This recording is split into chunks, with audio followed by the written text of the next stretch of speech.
Good morning everyone, and welcome to the channel. Today we are talking about one of the most important turning points in human history, the birth of the Roman Empire. In 27 BC, after more than a century of civil wars, the Roman Republic finally died. A young man named Octavian, who would later become known as Augustus, became the first Roman emperor. From that day, Rome went from a fragile city-state fighting for survival to the greatest superpower the world had ever seen.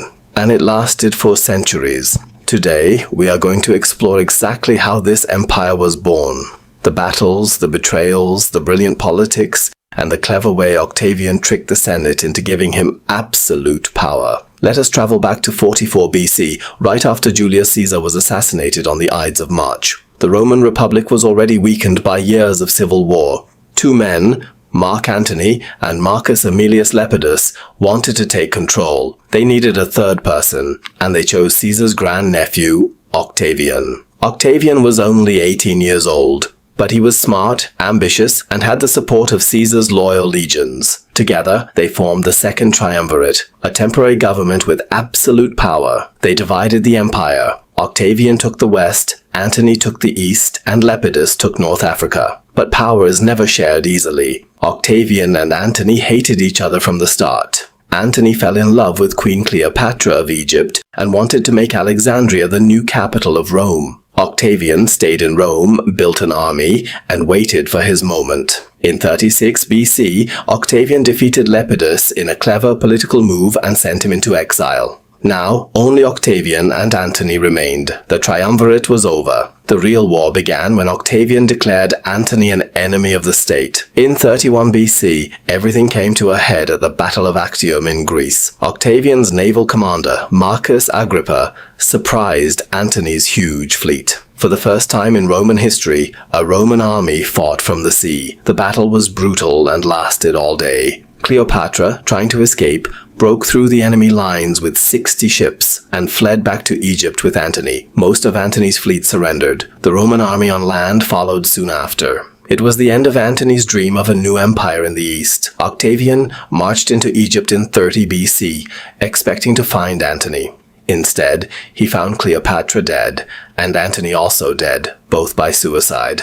The last threat to Rome was gone.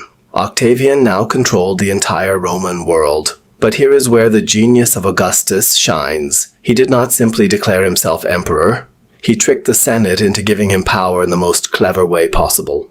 On January 13th, 27 BC, he walked into the Senate and offered to return all his power to the Republic. He said he would give back the provinces, the armies, and the titles as long as he was allowed to keep the special powers he had. The Senate, exhausted from 100 years of civil war, loved the idea. They voted him the title Augustus, meaning the exalted one, or the sacred. They even gave him a special bodyguard and a golden throne. In reality, Augustus had become the first emperor. He called his new system the Principate, the rule of the first man. He pretended to be a simple senator while actually controlling everything. He reformed the army, rebuilt the city, created a professional police force, and brought peace and prosperity to the empire. The famous Pax Romana, the Roman peace, began.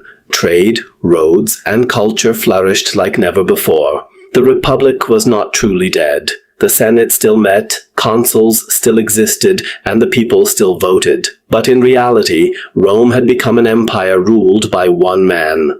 Octavian, now Augustus, was the greatest leader Rome had ever known. He expanded the empire from Britain to the Middle East, built the Pantheon, the Colosseum, and roads that still exist today. Without Augustus, there would have been no Roman Empire. The civil wars would have continued. The Republic would have collapsed. The modern world would look completely different. The way Rome conquered the world, built its laws, and created modern civilization all started with the birth of the empire in 27 BC. Today we are still living in the world Augustus created. The Roman calendar, the legal system, the English language even has words from Latin.